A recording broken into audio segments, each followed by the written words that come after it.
تبارك الله. هذا هو بحر الجنوبي، الشاطئ بحر الجنوبي ذا.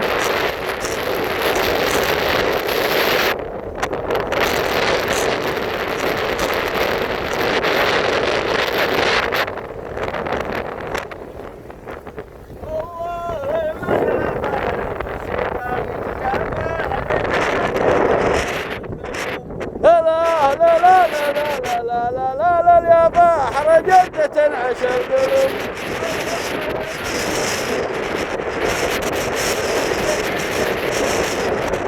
لا لا لا لا لا لا لا لا لا يا بحر جدة عشا القلوب.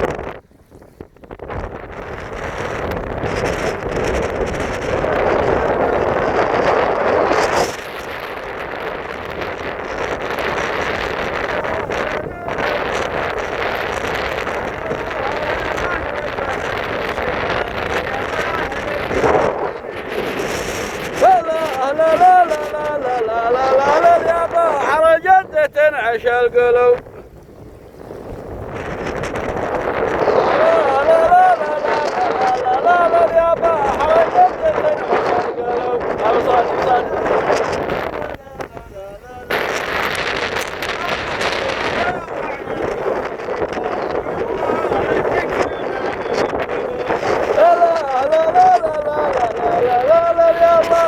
تكفينا في القلوب.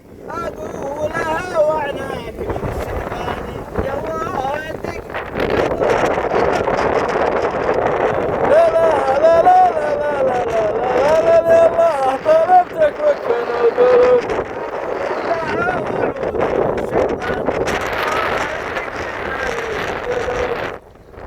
صح لسانك ما قصرت. ايش رايك؟ والله البحر يا اخي وشواطئ وانا علوم زينه. متعب والله جو رهيب.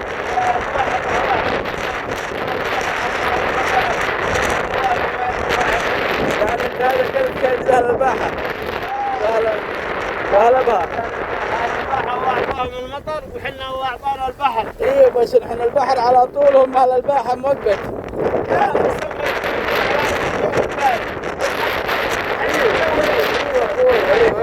عليهم بالبحر. والله ما هذا حلال. والله ما يا اخويا اخذ صراحة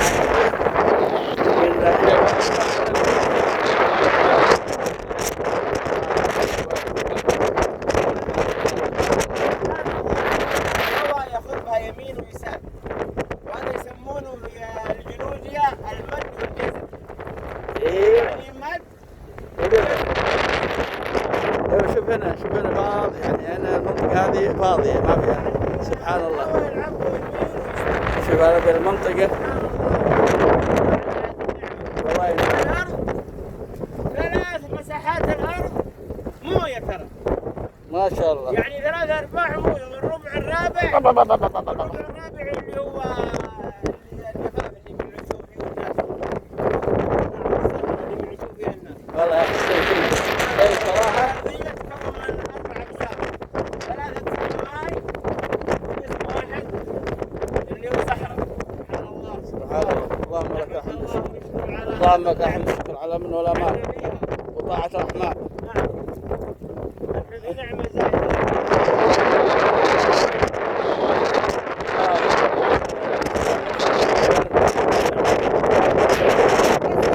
شكلك انت حذري في اللي ساكنين في جدة. كيف البحر انتم ما تملون البحر يا اخوان؟ لا يا اخوي البحر هنا كل سمك وقنبري واستوزة كله مأكولات بحرية يا اخوي. بس انتم عايشين العمر كله يعني جدة وتي وبحر زي ما يقولوا وتي وبحر.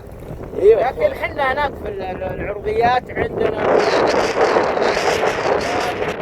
انهار وعندنا اشياء خلابه، لكن بصراحه يعني نفتقد البحر. يعني البحر بعيد عنا في المنطقه يعني 150 كيلو. ايام الجفاف تسيرون يابسين على منطقة حر ومنطقة غبار ومنطقة ما يعني ايام الربيع ممكن صح معاك. والله انتم اخويا الايام هذه حلوه. ينظم عليكم الجو. بيلطف على طول، بس انه عايش معانا على طول. يا ابوي لا رطوبة ولا شيء. شوف الجو كيف وشوف السمك. والله ممتع. بدون عرق. والله ممتع الجو هنا رهيب. ايش السوداء وايش البحر. بين انت بصفتك انت تقولوا انتوا بحر ولا اهلي وبحر؟ انتوا بحر صح؟ يا ابوي ازرق هو ولا اخضر ولا ايش رايك؟ هو اصفر؟ لا البحر ازرق، معناته انه المفروض يعني يا اخي